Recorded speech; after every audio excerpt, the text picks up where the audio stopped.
Hello ladies and gentlemen, and welcome back to the channel. And today I'm going to go my review of Ring of Honor's Supercard of Honor. Starting off the evening, we'll go to our first match of the night. It is for the AAA Mega Championship. It is El Hijo del Vikingo versus the Commander. I thought it was a great match. Back and forth matchup between Vikingo and the Commander. Commander then hits a 450 off the stage on Vikingo to the outside. Vikingo then gets up, hits a front flip into a Hurricane Rana on the Commander. Vikingo then hits a Frankensteiner on the Commander as well. Vikingo and Commander then both exchange in the middle of the ring, with the Commander hitting a Canadian Destroyer on Vikingo off the apron. Commander then hits a Springboard Shooting Star on Commander as well. Vikingo then gets up, hits a Canadian Destroyer off the top rope on the Commander. And then Vikingo ultimately hits a Springboard 630 on the Commander. Pins for the 3. And your winner of the match, and still AAA Mega Champion, is Vikingo. Hats off to Vikingo for getting the win in this matchup. Moving on from that, we go into our next match of the night. It is for the Ring of Honor 6-Man Tag Team Championships. It is the Embassy versus AR Fox, Blake Christian, and Metalik. I thought it was a good match. Back and forth matchup between both teams, with the Embassy keeping the pace of the match. And Brian Cage ultimately hits the finish. Pins for the 3. And your winners of the match, and still Ring of Honor 6-Man Tag Team Champions, are the Embassy. Hats off to the Embassy for getting the win in this matchup. Moving on from that, we go into our next match of the night. It is for the Ring of Honor Women's Championship. It is Athena versus Yuki Sakazaki. I thought it was a good match. Back and forth matchup between Athena and Sakazaki, with Sakazaki hitting a Hurricane Rana on Athena. Athena then keeping the pace of the match. Athena then hits multiple power bombs on Yuki, and then Athena ultimately hits the finish on Yuki Sakazaki. Sakazaki pins for the 3, and your winner of the match, and still Ring of Honor Women's Champion, is Athena. Hats off to Athena for getting the win in that matchup. Moving on from that, we go into our next match of the night. It is for the Ring of Honor Television Championship. It is Samoa Joe versus Mark Briscoe. I thought this was a great match. Back and forth matchup between Joe and Mark Briscoe, with Samoa Joe and Mark Briscoe both exchanging in the middle of the ring. Joe was keeping the pace of the match, but Mark hits a blockbuster off the apron on Samoa Joe. Joe then hits a power slam on Mark Briscoe. Joe then applies an STF, but the hold is broken, and then Joe applies another submission choke on Mark Briscoe. Briscoe taps out, and your winner of the match, and still Ring of Honor Television Champion, is Samoa Joe. Hats off to Samoa Joe for getting the win in this matchup. Moving on from that, we go into our next match of the night. It is Daniel Garcia versus Hiroshi Tanahashi. I thought it was a good match. Back and forth matchup between Garcia and Tanahashi, with Tanahashi keeping the pace of the match. Tanahashi and Garcia both exchange in the middle of the ring, with Tanahashi applying a Texas Cloverleaf on Garcia. Garcia then quickly breaks the hold, but Tanahashi ultimately hits the finish on Daniel Garcia, pins for the 3, and your winner of the match is Hiroshi Tanahashi. Hats off to Hiroshi Tanahashi for getting the win in this matchup. Moving on from that, we go into our next match of the night. It is the Reach for the Sky Tag Team Ladder Match. The winner of this match will become the new Ring of Honor Tag Team Champions. It is Aussie Open versus Top Flight versus Roosh and Dralistico versus the Kingdom versus the Lucha Bros. I thought this was a great match. Back and forth matchup with all teams involved. Penta then hits a Canadian Destroyer off the ladder on Dante Martin. Dante Martin lands to the outside, ends up breaking his foot. Looked absolutely brutal. Rey Fenix then climbs the ladder, grabs the Ring of Honor Tag Team Championships, and your winners of the match and new Ring of Honor Tag Team Champions are the Lucha Bros. After the match, Mark Briscoe and FTR come out to the ring to celebrate, with the Lucha Bros winning the new Ring of Honor Tag Team Championships. Hats off to the Lucha Bros for getting the win in that match and becoming the new Ring of Honor Tag Team Champions. Moving on from that, we go into our next match of the night. It is for the Ring of Honor Pure Championship. It is Wheeler Yuta versus Shibata. I thought it was a good match. Back and forth matchup between Yuta and Shibata, with Yuta keeping the pace of the match. But Shibata ultimately hits the finish on Wheeler Yuta, pins for the 3, and your winner of the match and new Ring of Honor Pure Champion is Shibata. Hats off to Shibata for getting the win in that matchup and becoming the new Ring of Honor Pure Champion. Moving on from that, we go into our next match of the night. It is the main event of Ring of Honor's Supercard of Honor. It is Claudio Castagnoli defending the Ring of Honor World Championship against Eddie Kingston.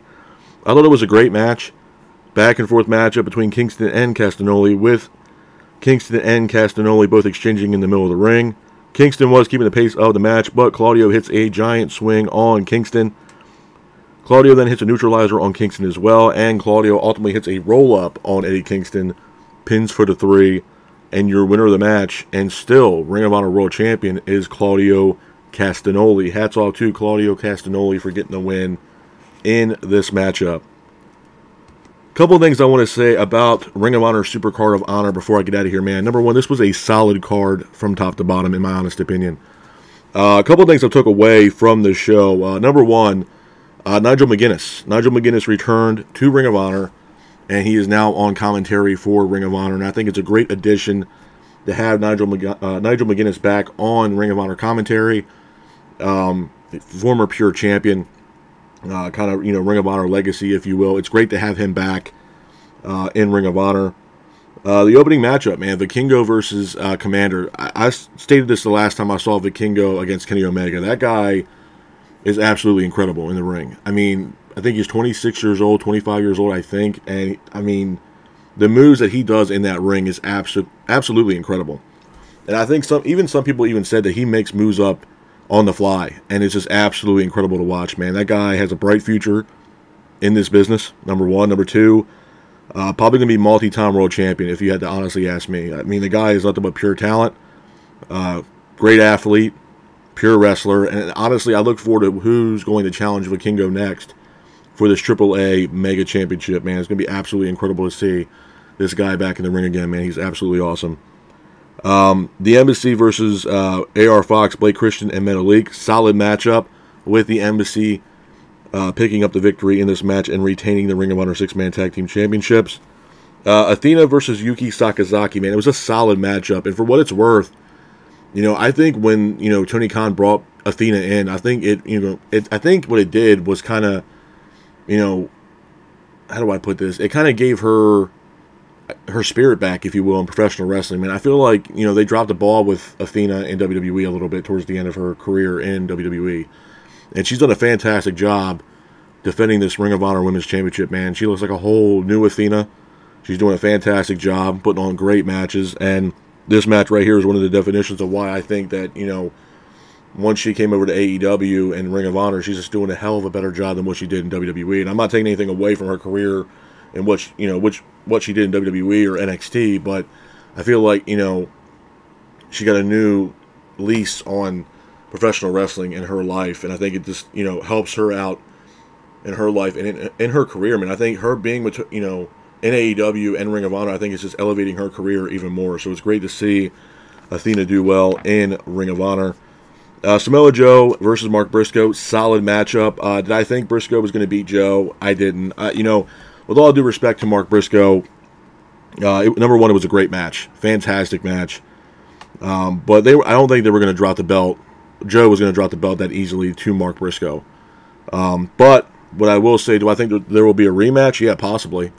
Absolutely. I can totally 100% see a rematch between Samoa Joe and Mark Briscoe for that Ring of Honor Television Championship, man, because Mark Briscoe did a hell of a job in that match against Samoa Joe. Daniel Garcia versus Tanahashi, solid matchup. It was great to see Tanahashi over in Ring of Honor for this matchup. Solid matchup from top to bottom. The Reach for the Sky ladder match, again, absolutely incredible match. Unfortunately, Dante Martin got injured and ended up breaking his foot. It looked absolutely brutal on camera, man. It looked just brutal. Hopefully he comes back healthy, but he's going to be on the shelf for a while.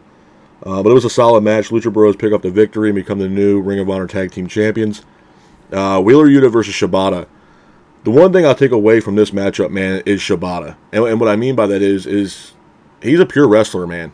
I mean, that pure championship fits him perfectly. I mean, everything about the rules for the pure championship, the way that he wrestles, it's absolutely incredible, man. That guy's going through leaps and bounds, not only in his wrestling career, but in his personal life to be in the position that he is in now, man. So you got to give credit where credit's due, man. Shibata is an absolute legend. Me personally, if I had, book a match with Shibata, I would love nothing more to see Shibata versus Bryan Danielson. I mean, I think it would be a fantastic match from top to bottom. Two pure wrestlers, two mat wrestlers, and I mean, the way that, you know, Danielson wrestles, he has that grappling style with Danielson as well as Shibata. It would just, to me, it would just make for a great match. It'd be the same thing if we saw Zack Sabre Jr. versus Bryan Danielson, which was originally supposed to happen at Forbidden Door 1, but Bryan Danielson got injured, so on and so forth. But I would love nothing more to see Shibata versus Bryan Danielson in a match. I mean, I think it'd be a great match to see between Shibata and Bryan Danielson. And then we get to Eddie Kingston versus Claudio Castagnoli in the main event. Man, these guys are two rivals. They do not like each other, and it just made for a great match between Kingston and Claudio Castagnoli. I think Kingston, you know, and this stems from Jericho when he had a match with Kingston, and Moxley when he faced off against Kingston, and even now Claudio Castagnoli. I think a lot of people are saying, you know, number one, Eddie Kingston on the microphone is absolutely golden. I put him up there easily with MJF as far as cutting a promo, in my honest opinion. The other thing I want to say is, you know, you watch the matches that he had with Jericho, Moxley, and even this match he had with Claudio Castagnoli. A lot of the promos leading up to these matches with Kingston, as far as the opponents are concerned, they're all saying the exact same thing, that Eddie Kingston has so much potential, but it's wasted talent. And, you know, it was one of those things that kind of struck a nerve with me, because I was like, man, a lot of people are saying the same thing about Kingston, that he has all this potential, but he's just wasting all this talent that he has as far as being an in-ring performer. I think Eddie Kingston's great, man. Did I see him beating Claudio Castagnoli? No, I did not. But with that being said, do I think Kingston is a great wrestler? Yeah, I think he's a good wrestler. He's great on the microphone, and he could sell a match like sliced bread, absolutely. But do I think he's championship material right now for AEW or Ring of Honor? No, I do not. No, because at the end of the day, the body of work that Kingston has put in, he hasn't had enough matches so far this year for him to even label himself as a champion, let alone a number one contender. Now, credit, he just faced Claudio Castagnoli for that championship, but I think he was lobbying himself to have a match against Claudio Castagnoli, and Claudio happens to be the Ring of Honor World Champion. And the match kind of sold itself due to the rivalry that both Claudio and Kingston have with each other. So, do I think eventually Kingston will win a championship? Yeah, but just not right now. I just don't think it's in the cards for Kingston as of currently right now. With that being said, though, man, this was a solid card, like I said, and just like I do with every single one of these pay-per-views, I always give these pay-per-views a rating from 1 out of 10, 1 being the absolute worst, 10 being the absolute best. I'm going to have to give Ring of Honor, Supercard of Honor, a solid rating of a 6, 6.5 at best. But this is my review of Ring of Honor's Supercard of Honor. I hope you guys are out there staying safe, be careful, and remember, stay classic. Peace.